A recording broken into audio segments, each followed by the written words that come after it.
Muy bien, creo que podemos empezar. En primer lugar, permítame expresar mi enorme felicidad y gratitud por acompañarme en este programa. Es un momento en el que, naturalmente, el mundo entero está mirando a Estados Unidos y dependiendo del campo político en el que te encuentres, entre la esperanza y el miedo, los aliados están mirando lo que será el gobierno de Trump. Por lo tanto, como usted ha sido el jefe de gabinete del secretario de Estado, Colin Powell, y ha sido muy franco en muchos temas, creo que es extremadamente importante escuchar su punto de vista, especialmente que le diga a la población europea y naturalmente a la población estadounidense, pero especialmente a la población europea, lo que piensa desde una perspectiva interna de lo que el mundo tiene que esperar.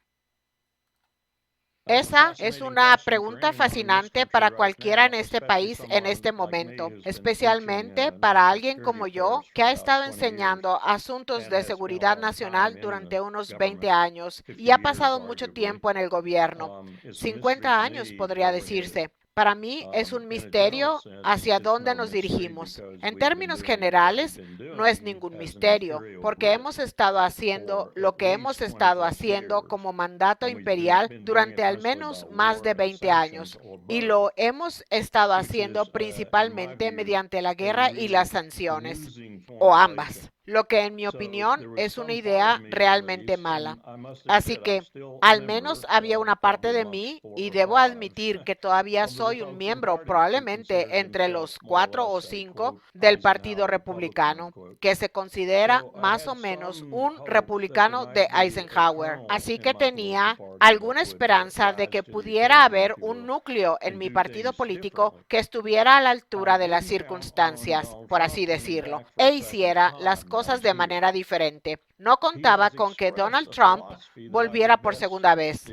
Ahora está aquí. Él ha expresado una filosofía que podría definir mejor como la fortaleza estadounidense, lo que probablemente no significa aislacionismo, sino ciertamente una retirada o atrincheramiento de muchas de las responsabilidades, si se quiere, que hemos acumulado en nuestro alcance imperial durante las últimas 2 o 3 décadas y posiblemente desde el comienzo de la Guerra Fría. La gente lo llama el orden económico liberal, el orden basado en reglas, etcétera. Creo que es, así como está formulado en el imperio, en un punto final definido, pero creo que se ha estado desintegrando desde que estaba George W. Bush, el presidente al que serví entre 2000 y 2005. Todo esto para decir que no tengo idea de lo que Trump va a hacer porque salta de un lado a otro. Tenía la esperanza de que terminara la guerra en Ucrania rápidamente, lo cual debe suceder.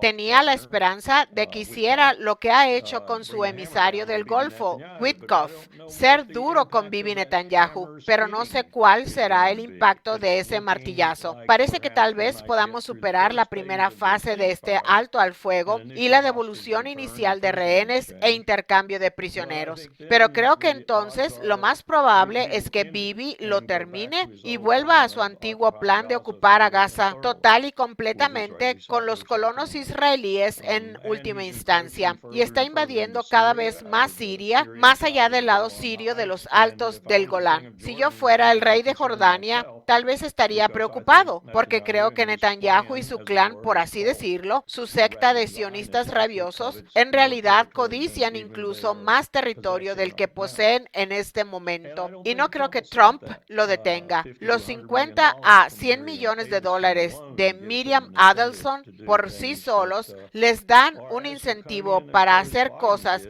que son tan severas como las que haría Biden, pero tal vez con un sello diferente. Con eso quiero decir que Mohammed bin Salman parece estar listo con una especie de idea evidente de que habrá un Estado palestino en algún momento en el futuro para volver a entablar negociaciones con Trump y hacer algo como los acuerdos de Abraham, pero aún más amplio y completo, con Israel como socio central en esos acuerdos. Así que no estoy seguro de hacia dónde vamos. Ni siquiera estoy seguro sobre Ucrania. Keith Kellogg, el general de 80 años que probablemente esté en su fecha de caducidad, emisario que Trump ha elegido para Ucrania, ha hecho declaraciones que me hacen pensar que se parece más al equipo de seguridad de Biden con respecto a Ucrania que a lo que Trump dijo originalmente. Por lo tanto, creo que vamos a tener que esperar y ver y prepararnos para algunos vientos huracanados en cualquier caso que Trump va a crear. Ya ha creado vientos huracanados aquí dentro de la burocracia en Washington. Está despidiendo a gente a diestra y siniestra, despidiéndola sumariamente. Habrá demandas en abundancia, se lo garantizo. Tiene a personas en posición que probablemente serán aprobadas para ser sus principales funcionarios del gabinete, cuyas opiniones, digamos, sobre el mundo son bastante diferentes a las mías y a las suyas. Así que ese es un cuadro un tanto desolador, pero creo que nos enfrentamos a muchos problemas. Bueno, estoy de acuerdo con usted en que es una situación muy complicada y multifacética. Creo que ni siquiera es totalmente coherente, pero nadie espera realmente que el presidente Trump sea completamente coherente. Todo el mundo espera que sea compulsivo e innovador. Ahora, en el lado positivo, creo que desde mi punto de vista, lo más importante que ha dicho es que quiere evitar la Tercera Guerra Mundial, quiere normalizar las relaciones con Rusia y en su conversación con el presidente Xi Jinping dijo que si Estados Unidos y China trabajan juntos, pueden resolver todos los problemas del mundo. Siempre me gusta mirar la situación estratégica desde arriba y si eso es incluso medio cierto o 90% cierto o lo que sea, creo que entonces el mundo tiene una oportunidad, porque el mayor problema, la pesadilla que fue el gobierno de Biden era que nos estábamos acercando cada vez más a la Tercera Guerra Mundial y la confrontación geopolítica con Rusia y China estaba en un camino que parecía imparable. Si eso se puede detener, entonces creo que hay esperanza. Así que, ¿qué piensas sobre esto? Creo que tiene toda la razón. Y esa era mi mayor esperanza con la llegada de Trump, el que cumpliera su promesa de la campaña anterior y cortara inmediatamente los fondos y las armas, lo que esencialmente detendría a Zelensky en seco y le daría un golpazo que le diría: será mejor que vayas a la mesa de negociaciones, jovencito, o alguien te va a asesinar o yo te asesinaré. Eso era más o menos lo que parecía. Permítame hacerle una pregunta, porque estoy tan preocupado como usted ha dicho de sus preocupaciones sobre mi imperio, sobre Alemania. ¿Dónde está Alemania? Mi perspectiva ahora mismo me dice que Alemania, seguida de Francia, que probablemente es tan disfuncional como cualquiera de las repúblicas que ha habido en Francia ahora mismo, que va a salirse de la OTAN en última instancia. Mi predicción sería en los próximos 18 a 24 meses, una vez que la política se haya asentado y Alemania comprenda probablemente un poco mejor cuál es su posición. ¿Cómo lo ve usted? Tendremos ahora en 4 semanas una elección federal el 23 de febrero. Si nos fijamos en las encuestas recientes, el candidato de la CDU, Friedrich Merz, tiene ahora el 29% de los votos. El segundo partido es la AfD, que actualmente tiene el 21% de los votos, y todos los demás partidos tienen entre el 10 al 19%. Así que a menos que esta llegada de Trump a la Casa Blanca cambie tan drásticamente los parámetros estratégicos, parece que Merz podría convertirse en el próximo canciller.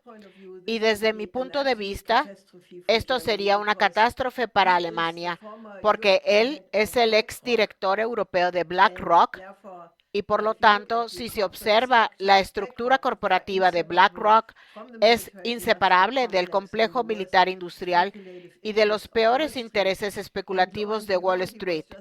He aquí que él acaba de estar en Davos y en su discurso dijo que no hay problema, que podemos llegar a un acuerdo con Trump. Él es un negociador. Si él quiere más exportaciones a Europa y que nosotros aceptemos más importaciones, podemos comprar más gas natural licuado y podemos comprar más armas estadounidenses. Y entonces todo podría arreglarse. Y básicamente también dijo, denle los misiles Taurus a los ucranianos, incluso si Trump cambia la política sobre Ucrania. Ahora bien, esto es realmente una catástrofe porque, como pueden ver, toda la élite en Europa y el gobierno de Biden estaban completamente asustados por la posibilidad de que Trump pudiera ganar. Así que trataron de hacer que todo, incluida la OTAN, fuera a prueba de Trump. En la reunión de Ramstein, separaron las diferentes áreas y dieron la responsabilidad a los diferentes países de la OTAN para reemplazar lo que Estados Unidos ya no haría una vez que Trump llegara al poder. Trataron de hacer todos los programas obligatorios de manera que continuaran, sin importar quién estuviera en la Casa Blanca. Ahora bien, obviamente esto es ridículo porque si Estados Unidos llega a un acuerdo con Rusia para terminar con la guerra de Ucrania, lo cual sigue siendo una cuestión dudosa porque los rusos han dejado muy claro que no capitularán en la protección de sus propios intereses de seguridad. Los europeos sin Estados Unidos no pueden continuar esta guerra. Que alguien que realmente quiera ser canciller diga esto en Davos, en el Foro Económico Mundial, demuestra que esta gente tiene una agenda diferente, lo cual es extremadamente preocupante. Así que estoy tratando de decirles a todos que debemos hacer todo lo posible para elegir solo a candidatos que estén en contra de que continúe esta guerra en Ucrania, que estén en contra de la expansión de la OTAN. Podría decir más sobre lo que creo que se debe hacer, pero en resumen, creo que a menos que haya una gran movilización, podríamos terminar con Merz como el próximo canciller. En el peor de los casos, él haría una coalición con los verdes, con Habeck, el mismo ministro de Economía que acaba de arruinar la economía alemana. La economía alemana está en caída libre como resultado de la política económica absolutamente incompetente de los verdes en combinación con el sabotaje de los gasoductos Nord Stream. Él quiere tener una coalición con esa persona o naturalmente con los socialdemócratas, dependiendo de cuál sea el resultado. Merz declaró absolutamente enfáticamente que bajo ninguna circunstancia haría una coalición con la AfD. Así que creo que las cosas no lucen bien a corto plazo, pero creo que hay cambios tremendos. Toda la Unión Europea está en un proceso de desintegración centrífuga.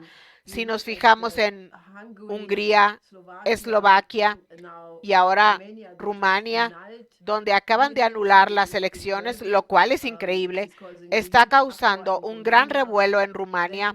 Luego en Croacia, el candidato anti-europeo acaba de ganar en una mayoría de 75%.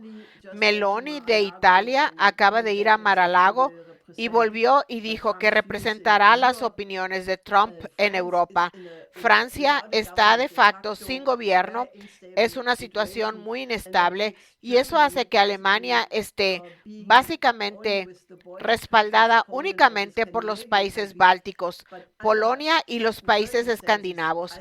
Pero en determinadas circunstancias, creo que la Unión Europea puede incluso detonar, lo que en mi opinión no sería algo malo, porque la Unión Europea se ha alejado mucho de representar los intereses de sus miembros. Por lo tanto, lo que sucederá creo que es una pregunta tan abierta como la que usted ha dicho para Estados Unidos, porque creo que estamos viviendo ahora mismo un cambio tectónico en el que los 500 años de colonialismo están llegando a su fin. Los países BRICS están tratando de crear un sistema que permita el desarrollo económico del sur global. Y esa es naturalmente la gran pregunta que me gustaría hacerle, porque Trump llegó a la Casa Blanca con una situación mundial completamente diferente en comparación con la de hace 4 años cuando se fue. Ahora están los países del BRICS, Indonesia y Nigeria acaban de unirse a y ya tienen un PIB mayor que el grupo de los 7. Lamentablemente, Trump acaba de decir que impondría aranceles del 100% a los países del BRICS si se atreven siquiera a considerar la desdolarización. Entonces, ¿cuál es su comentario sobre todas estas preguntas? La respuesta corta obviamente es una respuesta amplia, pero la respuesta corta es que creo que es una pregunta muy abierta y que depende mucho de la gente, de buena voluntad y de los conceptos de cómo darle forma, porque creo que estamos viviendo una transformación increíble que no tiene precedentes en la historia. Creo que también tiene toda la razón en eso. Creo que conoce mi teoría geopolítica de que ahora estamos revirtiendo el cambio de unos 500 años. El poder estuvo en el Oriente durante 3,000 años con todos los imperios, el mogol, el mongol, el otomano. Los británicos llegaron y nos engendraron y el poder pasó a Occidente. Creo que ahora está volviendo a la normalidad inexorablemente con China como el imán que atrae ese poder de vuelta. La actitud de China, sin embargo, es lo que yo llamo la actitud de la ASEAN. No es una actitud de guerra, no es una actitud de sanciones. ¿Con cuántos países está China en guerra? ¿Y sobre cuántos países tiene sanciones China? Hasta donde yo sé, ninguno. Así que no es benigno, pero ciertamente no es la misma imagen de Occidente tratando desesperadamente de aferrarse a su poder imperial y disputarle a China el lugar que puede. Creo que esa es la tensión en el mundo que tiene al imperio tan molesto y tan dispuesto a hacer casi cualquier cosa. Pero usted planteó muchos problemas allí. Permítame tratar de mencionar solo un par de ellos desde mi perspectiva aquí, mirando al imperio desde adentro.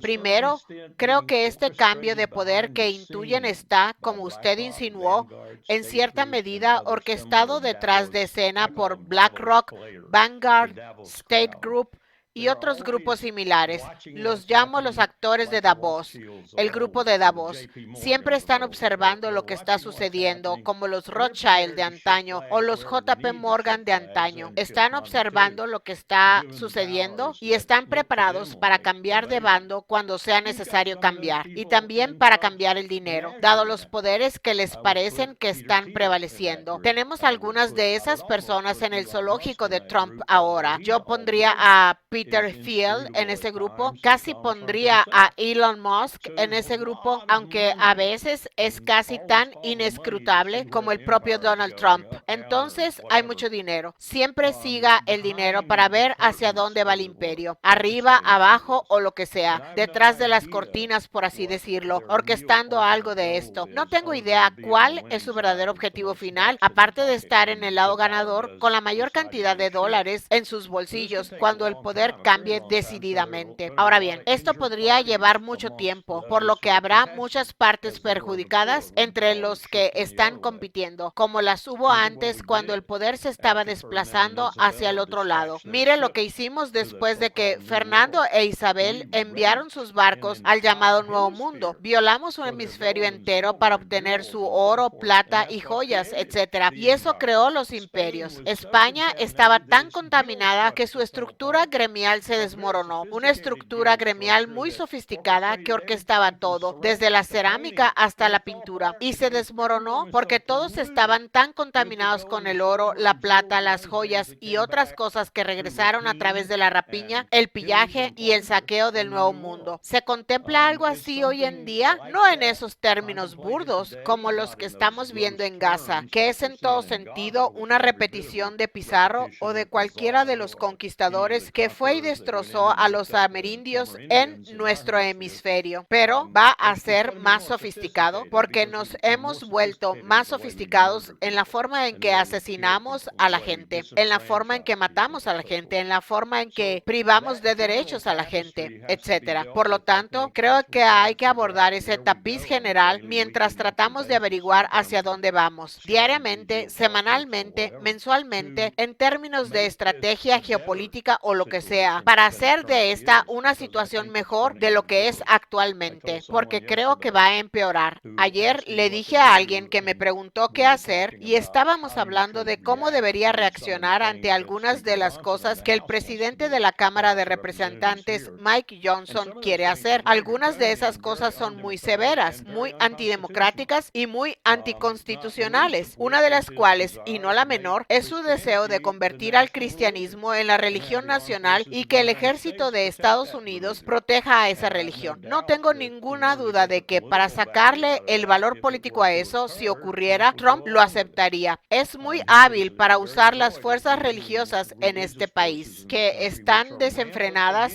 nuevamente. Podríamos decir que este es el cuarto o quinto gran despertar en Estados Unidos. Si están familiarizados con los grandes despertares anteriores, fueron periodos muy tumultuosos. Por ejemplo, trajeron la prohibición. Vaya, ese fue realmente el comienzo del crimen organizado en Estados Unidos, la prohibición. Entonces, estas cosas que están sucediendo, le dije a esta señora en particular, ¿sabe? Estos son vientos huracanados, así que tiene que prepararse para la tempestad si va a continuar con lo que está haciendo y tratar de cambiar algunos de estos aspectos más perjudiciales que Trump y el Congreso podrían tener. Le dije, tiene que darse cuenta de que las tres ramas del gobierno de Estados Unidos, la Corte, la Legislatura y el Ejecutivo, están ahora en manos hasta cierto punto de Donald Trump. Si no de Donald Trump, del Partido Republicano, que está tan desesperado por hacer estas cosas como él, probablemente más en lo que respecta a las medidas más draconianas. No es un buen mundo en el que hay que meterse, le dije, pero si es seria y quiere hacer cosas positivas, aquí hay algunas cosas que creo que podría hacer. Está trabajando principalmente para que haya algún tipo de reconocimiento del desastre que hemos creado en el Levante, y esa es su fuerza motivadora en este momento. Pero va a ser extremadamente difícil lidiar con Ucrania, lidiar con Gaza y sus consecuencias, lidiar con el Levante en general, lidiar con Siria. El otro día tuve una conversación con un individuo del Vaticano que me estaba hablando del caos de Călin Georgescu en Rumania. Cuando terminó, le dije, ¿sabe que Estados Unidos está allí tratando de asegurarse de que no haya otro Víctor Orbán? Tratando de asegurarse de que no haya alguien elegido en Rumania que pueda sacar a Rumania de la OTAN. Está haciendo lo mismo en Georgia. ¿Sabe que un congresista envió una carta al secretario de Estado Marco Rubio detallando por nombre y corporación a las personas asociadas con el partido Georgia Dream en Georgia que se aferran tenuemente al poder allí y tratan de mantener una política exterior y de seguridad equilibrada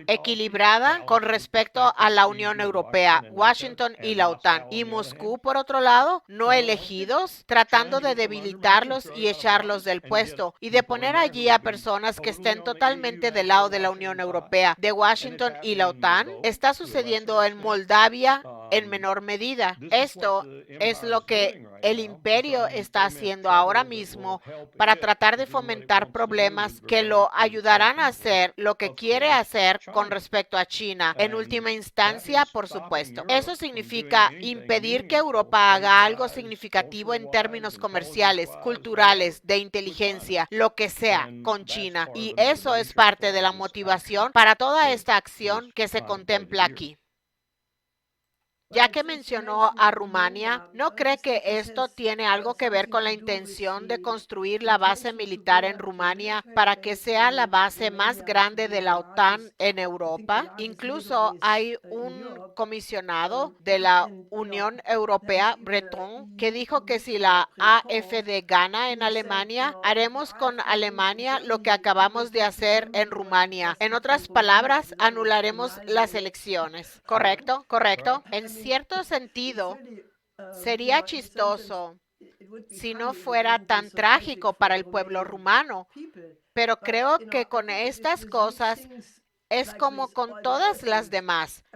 Si observamos lo que sucedió al final de la Guerra Fría, según Jack Matlock y otros, pero Jack Matlock, él confirmó definitivamente como testigo en ese momento que le dieron todas estas promesas a Gorbachev de no expandir a la OTAN hacia el este, que no hubo ninguna amenaza de la Unión Soviética incluso en los años antes de que realmente ocurriera el colapso de la Unión Soviética.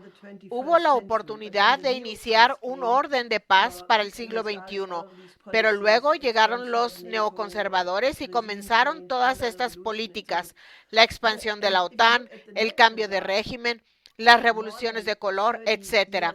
Si nos fijamos en el resultado neto, más de 30 años después, ¿a qué ha conducido? ¿Ha tenido éxito la afirmación de Fukuyama sobre el fin de la historia, que era la idea de que todos los países del planeta se convertirían en una democracia occidental neoliberal? No, evidentemente no, porque todas esas políticas tuvieron tremendas repercusiones y el resultado es que todo el sur global, que se ha convertido en la mayoría global, se ha vuelto contra Occidente. Y si prácticas como anular las elecciones y no respetar la voluntad de la población, estas cosas pueden tener éxito a corto plazo, pero este efecto negativo continuará. Y lo que me desconcierta es que estas disque élites parecen ser completamente incapaces de reflexionar alguna vez que son sus políticas las que causan todos estos resultados que odian. ¿Qué opina al respecto? Una vez más, lo describió con bastante precisión. Yo lo he descrito con bastante precisión. Yo estaba allí cuando Powell se volvió hacia mí y me dijo, voy a ser un presidente diferente. Voy a ser un presidente del Estado Mayor que mucha gente considerará demasiado poderoso. No solo voy a implementar los cambios que la ley Goldwater-Nichols introdujo en la presidencia, convirtiéndome en el único asesor militar por primera vez en la historia de Estados Unidos. Un jefe del ejército, el jefe del ejército, fue nombrado el único asesor militar de las autoridades de mando nacional, el secretario de Defensa, el Consejo de Seguridad Nacional y el presidente de Estados Unidos. Esto lo convirtió en una persona muy poderosa y dijo, voy a aprovechar eso. Lo primero que hizo para aprovecharlo fue reformar y revolucionar el Estado Mayor Conjunto. Hizo que el Estado Mayor Conjunto, unos 2.400 oficiales, fuera el personal militar más competente de la élite militar estadounidense. Había sido el peor, porque todos los servicios, el ejército, la marina, la fuerza aérea, el cuerpo de marines, etcétera, enviaban a sus mejores oficiales a sus propios estados mayores y enviaban los restos al Estado Mayor Conjunto. Él cambió eso casi de la noche a la mañana. La mejor gente empezó a venir a Washington porque de otra manera no podrían ascender. Así que simplemente revolucionó el Pentágono en términos de genio, trabajando en estrategia y demás. Y la arquitectura que diseñamos para el futuro era una arquitectura que incluía a Rusia plenamente en el Acuerdo de Seguridad Europeo, la incluía plenamente como socio. El proceso sería metódico, lento, habría controles en cada punto del camino, pero en lo que respecta a Baker y Shevardnadze y H.W. Bush y otros involucrados en las conversaciones y ciertamente Colin Powell, la gente olvida medida que él fue asesor de seguridad nacional y antes de eso asesor adjunto de seguridad nacional de Ronald Reagan durante los últimos 2 años. Así que él estaba allí en el Palacio de Catalina, estaba allí en Long Island cuando Gorbachev y HW y Reagan al principio estaban haciendo lo que estaban haciendo, poner fin a la Guerra Fría. Y el tipo que hizo eso no fue Ronald Reagan, no fue la Guerra de las Galaxias, no fue el Imperio. Fue Mikhail Gorbachev quien lo logró. Fue un poco tumultuoso porque él fue quien lo hizo y tenía muchos oponentes. Luego entró toda nuestra gente, Larry Summers, Goldman Sachs, etcétera, y estafaron, saquearon y realizaron ventas de liquidación en Moscú, vendiendo todos los viejos activos comunistas a los oligarcas y obteniendo enormes ganancias para sí mismos. Eso comenzó a contaminar nuestro sueño. Eso lo inició todo. Y Putin estaba observando todo eso. Un hombre inteligente estaba observando todo eso. Y creo que comenzó a comprometerse consigo mismo a que cuando llegara al poder real cambiaría eso. Así que comenzamos esta dinámica que era antagónica muy temprano. Y luego llegó Bill Clinton, reunió a su comité de contratistas de defensa militar para preguntarles si la OTAN debería ampliarse y si la Asociación para la Paz debería ser adulterada y cambiada y debería ser principalmente el progreso para que nuevos países integraran a la OTAN. Y ellos volvieron y dijeron, es una idea maravillosa, señor presidente. Podemos hacer una fortuna vendiendo aviones F-16 a Polonia, Finlandia y todos los demás países con los que podemos hacerlo. Eso contaminó todo el proceso. Así que tiene razón, los neoconservadores estaban detrás de eso, codiciando esta política. Querían esta política y eso contaminó todo lo que queríamos hacer. Lo que usted dice es sumamente importante, pero es especialmente importante para Alemania, porque todavía no me recupero de lo que pasó, porque uno pensaría que con la culpa que tuvieron los alemanes en la Segunda Guerra Mundial, y no digo que los alemanes sean los únicos culpables de la Segunda Guerra Mundial, pero tuvieron una buena parte. Sentirían un cierto agradecimiento por las circunstancias pacíficas de la unificación alemana. Rusia estuvo de acuerdo con la unificación de Alemania. Alemania podría ser parte de la OTAN. Sin embargo, según el Tratado 2+4, no habría tropas extranjeras en el territorio de la antigua RDA, lo que se está violando ahora mismo con un nuevo cuartel general en Rostock para el mar Báltico. Uno pensaría que el pueblo alemán estaría agradecido con Rusia por las circunstancias de la unificación pacífica. Y sé que la gente de Alemania del Este piensa de manera completamente diferente a la gente de Alemania Occidental. Pero el punto es que en este momento, debido a la manipulación de la opinión pública, del control de la narrativa, en este momento ni siquiera se puede decir en Alemania que existe una prehistoria de lo que sucedió el 24 de febrero de 2022. No se puede decir que no fue Rusia la que invadió sin provocación. De hecho, cada político tiene que comenzar sus frases diciendo, la guerra de agresión no provocada contra el derecho internacional por parte de Putin. Más bien, por cierto, aquí es lo mismo, ya que cada político tiene que empezar diciendo, el 7 de octubre se produjo un atroz ataque terrorista contra Israel. Sí, pero en el caso de esta situación alemana, creo que es realmente crucial que de alguna manera, creo que todos los testigos presenciales, como usted y Jack Matlock y otros, realmente se sienten y escriban lo que recuerden rápidamente, porque se está haciendo un esfuerzo gigantesco para reescribir la historia para que encaje con la actual narrativa geopolítica de la OTAN. Pero creo que si no se empieza con la verdad histórica y existe algo que es la verdad histórica que se puede desenterrar, y ahora la verdad ya es una palabra que inmediatamente lo pone a uno en la categoría de dictador o de alguna persona autocrática.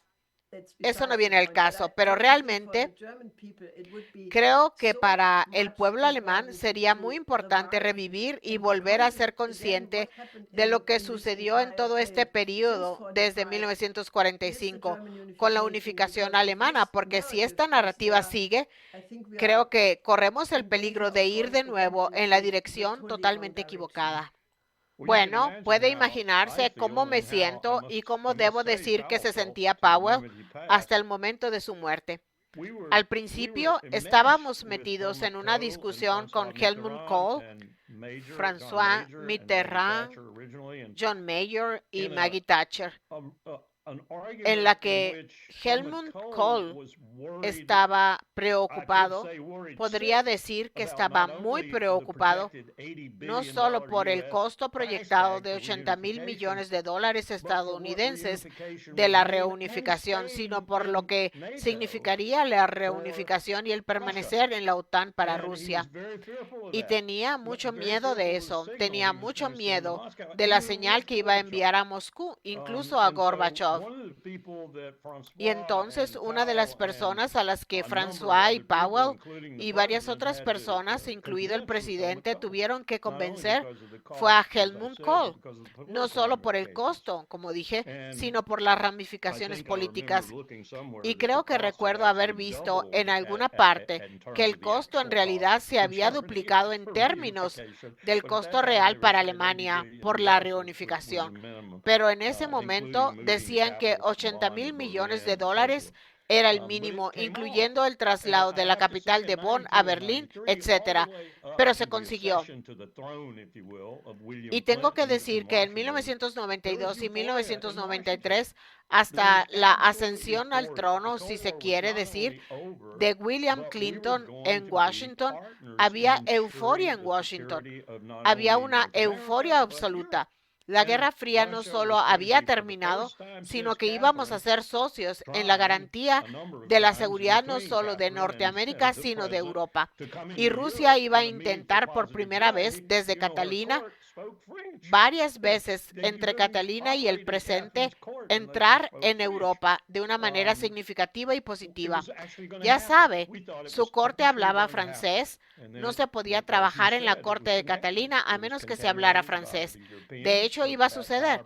Creíamos que realmente iba a suceder. Y luego, como usted dijo, se contaminó. Se contaminó por los europeos, pero la mayor parte del tiempo a nuestro servicio. Y ahora vemos que tales cosas son países que habían garantizado y encontrado entrañable su neutralidad en la OTAN, países que nunca pensé que entrarían en la OTAN, y creo que es en su perjuicio final, en general, y lo van a descubrir en la próxima década. Necesitamos una nueva arquitectura de seguridad para Europa y debe estar centrada en Europa, y probablemente debe deshacerse de la OTAN. Yo habría dicho eso en 1992 y 93, porque en realidad estábamos hablando, mientras hablábamos de estas otras cosas eufóricas, y también estábamos hablando de esto con los alemanes, los franceses, los británicos y otros. ¿Qué tal una identidad de seguridad europea? Y en un principio la parte de la que íbamos a ser responsables en el Pentágono era una brigada de unos 3,000 europeos formada por alemanes, franceses y quien quiera que los europeos quisieran poner en ella, que sería independiente de la OTAN, operaría en cuestiones de seguridad europea, como por ejemplo, los Balcanes, lo que se convirtió en un verdadero problema, y sería independiente de la estructura de la OTAN, independiente del dinero de la OTAN, independiente de los brazos de la OTAN, totalmente independiente, y operaría bajo el mando europeo en cuestiones de seguridad europeas. Y adivinen quién se acobardó, los europeos. Pero como puede suponer, también había un elemento neoconservador que trabajaba sobre ellos durante todo este proceso, y no lo descubrimos hasta finales de 1994, para convencer a los europeos y trabajar para influir en sus elecciones para que la gente fuera elegida. Stoltenberg fue uno de sus primeros éxitos, que creía lo mismo que ellos, es decir, que esta es una mala idea. Necesitamos mantener a la OTAN y expandirla. Así que todo se contaminó, pero hubo muchas cepas, muchos hilos de esa contaminación contaminación en ambos lados del Atlántico. Bueno, ya sabe, publicamos un pequeño folleto llamado La oportunidad perdida de 1989, porque mi difunto esposo, Lyndon LaRouche, había pronosticado que la Unión Soviética se colapsaría ya en 1984. Dijo que si la Unión Soviética se mantenía con sus políticas de entonces, las políticas que tenía en ese momento, que eran una especie de acumulación primitiva contra la economía física, se colapsaría en 5 años. Esperábamos que esto sucediera y lo vimos en 1988. Cuando las dificultades económicas del Comecon se hicieron realmente muy fuertes. Fuimos a Berlín y él hizo una declaración en el Hotel Kempinski, Bristol, prediciendo la inminente unificación de Alemania y propuso que la capital de Alemania unificada fuera Berlín y que debía trabajar para modernizar a Polonia como ejemplo de cómo modernizar a los demás países del Comecon con tecnologías occidentales. Ahora bien, esto fue un año antes de la caída del muro y nadie pensaba que sucedería, pero él estaba absolutamente en lo cierto. Y por eso cuando cayó el muro, publicamos esta idea y la llamamos el triángulo productivo, que era la idea de tomar la zona económica de París, Berlín, Viena, que era la mayor concentración de poder industrial de mediano nivel en el mundo en ese momento, y luego modernizarla con la inyección de energía nuclear, de sistemas de trenes rápidos, y luego traer corredores a Europa del Este, a Varsovia, a Kiev, a Moscú, a los Balcanes, y de esa manera, de manera pacífica, modernizar a las economías del Comecon. Y cuando cayó el muro, fuimos los únicos que teníamos la idea de qué hacer. Incluso el gobierno alemán admitió en los documentos que publicó varios años después que en realidad no tenían un plan sobre qué hacer en el caso de la unificación alemana, a pesar del hecho de que ese era el tema político principal de toda la política exterior alemana en todo el periodo de posguerra. Y luego nos acercamos a todos los gobiernos y fuimos a la Feria Económica de Leipzig y hablamos con los directores ejecutivos de las grandes corporaciones y dijeron, este es un plan excelente, esto es exactamente lo que se debería hacer, pero es tan grande que requiere que los gobiernos lo hagan. Y luego, naturalmente, el gobierno de Bush no quiso hacerlo porque simplemente pensaba que Alemania no debía aliarse con Rusia. Thatcher inició la campaña del Cuarto Reich contra el pobre Kohl, diciendo que era todo menos un Hitler, naturalmente. Mitterrand no quería que Alemania fuera fuerte e insistió en que la moneda alemana debía ser abandonada para que los franceses aceptaran la unificación. Así que en este folleto sobre la oportunidad perdida de 1989, todo esto está escrito. Intentaré enviarle una copia si quiere, porque me gustaría que comentara sobre algunos de los puntos, porque creo que sería extremadamente importante reconstruir este periodo de la historia, y sé que hay mucha gente, especialmente en Alemania Oriental, que ahora tiene una opinión completamente diferente. Estaban a favor de que la RDA tuviera un final pacífico en su momento, pero ahora miran hacia atrás y dicen, oh, lo que realmente ocurrió fue una toma colonial de Alemania del Este, y ahora se sienten privados de todo el trabajo de su vida, de su historia, y están extremadamente amargados. Y creo que reelaborar esta parte de la historia y reconstruir realmente lo que verdaderamente ocurrió, sé que les gustaría entablar un diálogo con usted y con otras personas. ¿Qué piensa? Creo que su recitación de la historia es bastante precisa. Déjeme decirle que en las entrañas de la Agencia Central de Inteligencia, donde trabajaban los sovietólogos en 1981 y 82, decían lo mismo que usted acaba de decir. 1988 era el año objetivo para el colapso de la Unión Soviética, pero dijeron un rango de 1988 a 1992. ¿A dónde fue eso? El asunto fue directamente a manos de Bill Casey, el director de la CIA. Los sovietólogos a los que Bill Casey escuchaba en las entrañas de la CIA eran Bob Gates, que más tarde sería secretario de Defensa y director de la CIA, pero la primera vez que se presentó su nombre al Congreso para su aprobación, no lo aprobaron, así que lo retiraron. La razón por la que no lo aprobaron fue que un grupo de sovietólogos fueron al Congreso y hablaron de Bob Gates y de lo que había hecho. Y lo que hizo fue hablar con Casey, el director, y le dijo, les daré una evaluación de la Unión Soviética que los hará aparecer de 3 metros de alto. De esa manera apoyaría la acumulación de armas del primer mandato de Ronald Reagan, que fue la mayor desde la Segunda Guerra Mundial. Casey dijo, buen trato, vayamos. Y fueron a hablar con el presidente Reagan y lo convencieron de que tenía razón y que el acuerdo de armas podía ser respaldado por esta estimación masiva de inteligencia que se enviaría al Congreso en versión clasificada, y ellos podían verlo y entender cuán alta era la Unión Soviética, mientras que en la base de la CIA decían, se está derrumbando, se está desmoronando. Bueno, él consiguió su acumulación de armas y eso lo llevó a pensar, creo, y como dije, Powell fue su adjunto y luego su asesor de seguridad nacional durante los últimos 2 años, y en cierta manera corroboró esto para mí. Eso llevó a Reagan a pensar que su acumulación de armas y su idea de Star Wars y todo eso habían derribado a la Unión Soviética, al menos en parte, cuando en realidad lo que había derribado a la Unión Soviética fue que Mikhail Gorbachev reconociera los graves problemas económicos en los que se encontraba la Unión Soviética y otras cosas también, como usted reiteró. Por lo tanto, este es un proceso contaminado desde el principio, en términos de los tratos del imperio con la Unión Soviética.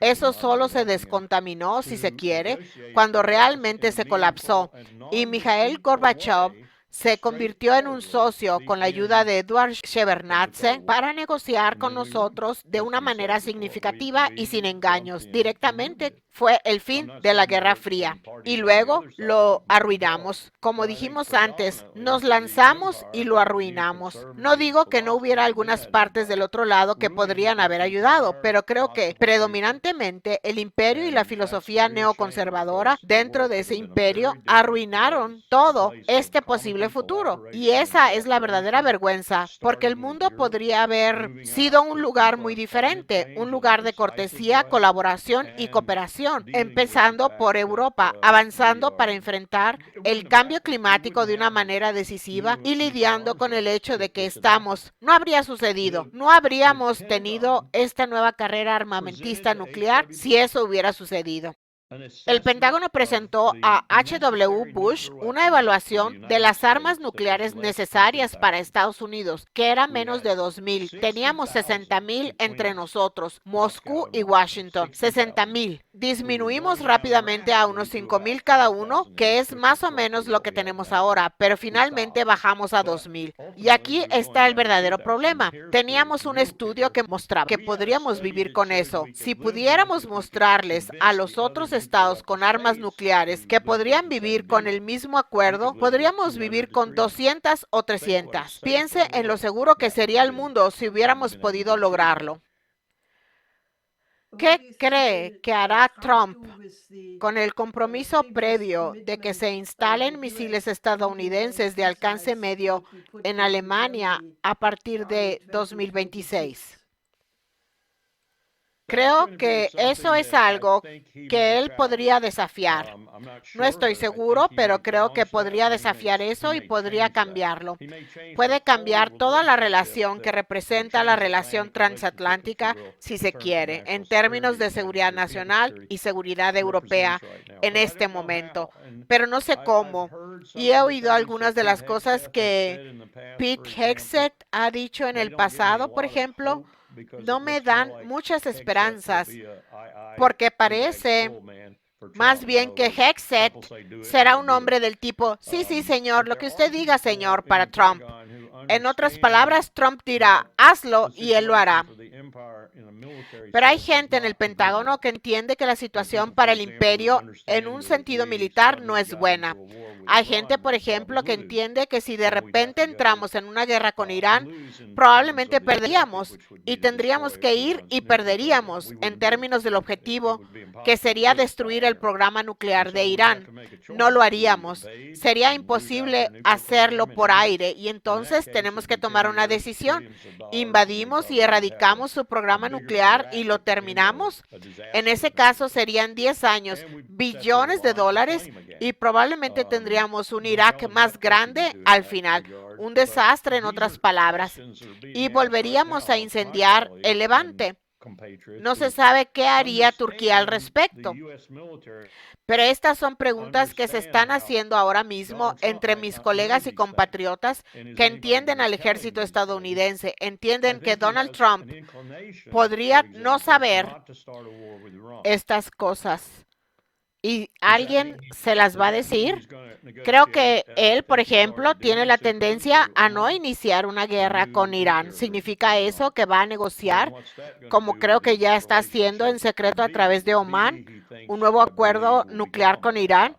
¿Y qué va a hacer eso con su relación con Bibi? Bueno, Bibi, según cree él, para entonces ya no estará. Habrá un nuevo gobierno en Jerusalén. ¿Qué significa eso para Mohammed bin Salman, que ahora quiere tener un impacto saudita en todo el Levante, que es lo que ha querido hacer desde que tomó el poder en realidad, y ha invertido todo tipo de dinero en ello? Su relación con Joseph Aoun en este momento está desarrollándose rápidamente porque ve al Líbano como una Meca resucitada del Mediterráneo Oriental, es decir, la parte norte de este nuevo Levante que va a crear, y probablemente ve a Ankara como su único antagonista en esto, y va a tratar con ellos con delicadeza y cuidado, porque serían verdaderos antagonistas. Y Erdogan siempre ha querido ser el líder del mundo musulmán, de los sunitas, chiitas, de todo el mundo musulmán. Creo que Mohammed bin Salman cree que es su derecho, no el de Erdogan. Así que eso podría ser un punto de tensión. Trump va a tratar esto sobre una base transaccional y vamos a terminar viendo probablemente un nuevo acuerdo de Abraham, aunque no será un acuerdo de Abraham, será un acuerdo de Trump y tendrá una nueva dimensión. Y no tendrá, este es mi temor, no tendrá un Estado palestino viable. Dirá que lo tiene, pero no tendrá un Estado palestino viable como parte de él. Y mi preocupación es que detrás de todo esto, Israel habrá consolidado su mayor poder sobre Cisjordania, sobre el Golán en su totalidad, probablemente sobre todo Gaza, y lo presentará como un hecho consumado, sea cual sea el acuerdo que se alcance. Bueno, permítame abordar esta cuestión estratégica desde un ángulo ligeramente diferente. Hace unos años, los 5 estados con armas nucleares en el Consejo de Seguridad de la ONU acordaron que no se puede ganar una guerra nuclear y por lo tanto nunca se debe librar.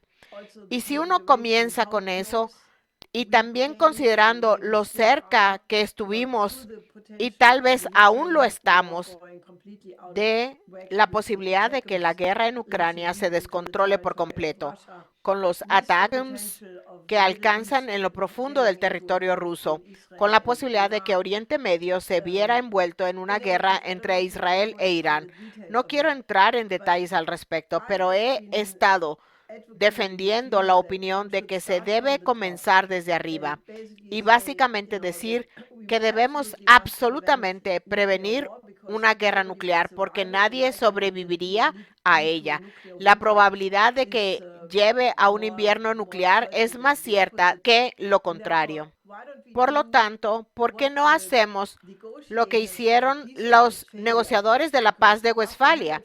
Porque después de 150 años de guerra religiosa en Europa, reconocieron que si la guerra continuaba, no quedaría absolutamente nadie con vida, porque ya se había destruido un tercio de todo. Y si la lucha continuaba, no habría victoria para nadie, porque todos estarían muertos. A la luz del peligro de extinción nuclear, ¿por qué no nos proponemos crear una nueva arquitectura de seguridad y desarrollo que tenga en cuenta los intereses de seguridad de todos los países del planeta porque no creo que una orden colateral pueda resolver el problema.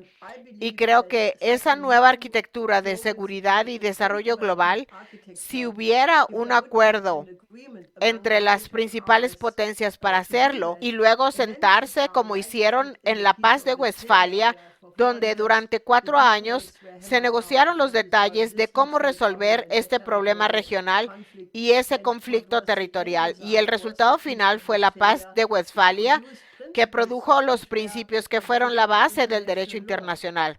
¿Por qué no podemos hacer algo así ahora, dado el hecho de que somos la especie inteligente, somos la única especie que puede pensar y cambiar las cosas cuando no están bien y estamos dotados del poder de la razón? Y si no podemos poner en orden nuestros asuntos en el planeta, no podemos esperar que ninguna otra especie lo haga por nosotros. Así que, ¿qué piensa de ese enfoque?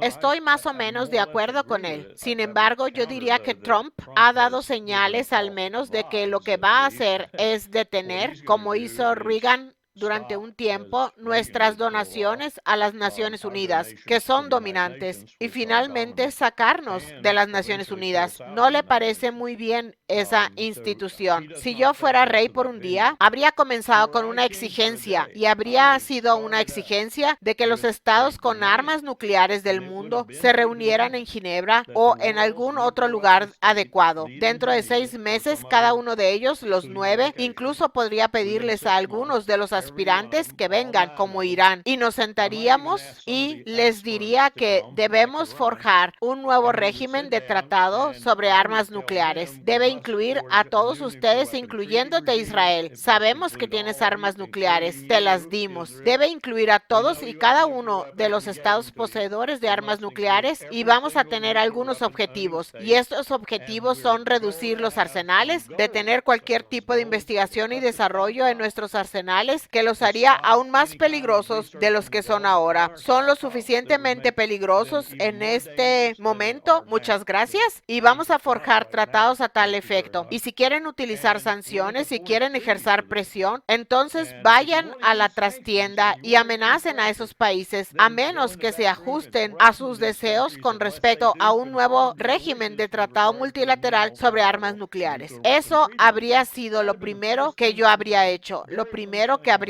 hecho, porque tiene razón. Esta es la mayor amenaza para la humanidad, más allá del cambio climático, y está ante nuestras narices. Quiero decir, las armas nucleares están aquí, el botón está listo para ser presionado. Es el mayor desafío que tenemos y tenemos que hacer algo al respecto. Larry, me gustaría mucho continuar con esa parte de la discusión porque creo que es la más importante, pero dado que nos estamos quedando sin tiempo y no puedo dejar que se vaya sin hacerle una última pregunta. ¿Qué sabía la gente antes de la guerra de Irak en 2003 sobre la existencia o no de las armas de destrucción masiva? La mayoría de las personas del gobierno con las que tuve contacto en el Departamento de Defensa, en el Departamento de Estado, creían, por muy erróneamente que resultara, que Saddam Hussein tenía algún residuo de armas de sus experimentos anteriores. No podían creer, especialmente los profesionales militares, que las hubiera descartado todas, porque sabían que él sabía que vivía en una región muy peligrosa, había estado en una guerra muy sangrienta con Irán, tenía gente en su propio país que lo derrocaría en un instante si pensaban que no poseía el tipo de capacidades que quería, y que de ninguna manera, forma o estilo se desharía de todas ellas. Aunque había gente de inteligencia que nos decía bajo la cubierta, por así decirlo, que pensaban que si tenía alguna, probablemente la tenía bajo custodia en Siria o en Sudán. Porque si recuerdan, el gobierno de Jartum en ese momento era muy antagonista del imperio, y teníamos pruebas para creer que probablemente el software de armas químicas y biológicas estaban en Jartum o en algún lugar de Sudán. También teníamos pruebas de que Bashar al-Assad guardaba arsenales de armas químicas que de hecho estaban etiquetadas como propiedad de Saddam Hussein. Por lo tanto, pensábamos que había al menos un caso a primera vista, un caso circunstancial para ir a la guerra, pero nos oponíamos a la guerra. Nos oponíamos a la guerra por la misma razón por la que nos oponíamos a la guerra en 1991, fuera más allá. Y H.W. Bush lo entendía. Queríamos un equilibrio de poder en el Golfo entre Irán, Saddam Hussein e Irak. Y si se elimina la capacidad de Irak de ser un punto de apoyo en ese equilibrio de poder, entonces habría que tratar con Irán sin equilibrio de poder. Y eso es exactamente lo que ocurrió. Así que estábamos en contra de la guerra. Bien, Nancy Pelosi dijo en una discusión con los estudiantes que toda la gente de inteligencia sabía que no había armas de destrucción masiva. De todos modos, por desgracia, tengo que parar ahora. Una última pregunta para usted. ¿Cuál es su consejo para el pueblo alemán, dado el papel específico, el papel muy importante que desempeña Alemania para el destino de Europa? Mi consejo es que no sigan al imperio como un perro faldero. Es hora de que la gente se defienda por sí misma. No estoy hablando de nacionalismo desenfrenado, sino de sus intereses económicos y de otro tipo. Y ahora mismo creo que la posición de Alemania ha dañado realmente su posición económica, que antes era superior, ciertamente en Europa e incluso en el mundo. Y eso no es bueno para el pueblo alemán. Por lo tanto, asuman la responsabilidad de su propia economía y de la dirección de esa economía. Y si quieren negociar con China, lo cual es inevitable, inexorable, negocien con China y también con Rusia, de hecho. Bien, muchas gracias. Lamentablemente nos hemos quedado sin tiempo. Disfruté mucho de esto y espero que podamos continuar pronto. Muchas gracias. Gracias por invitarme, lo disfruté.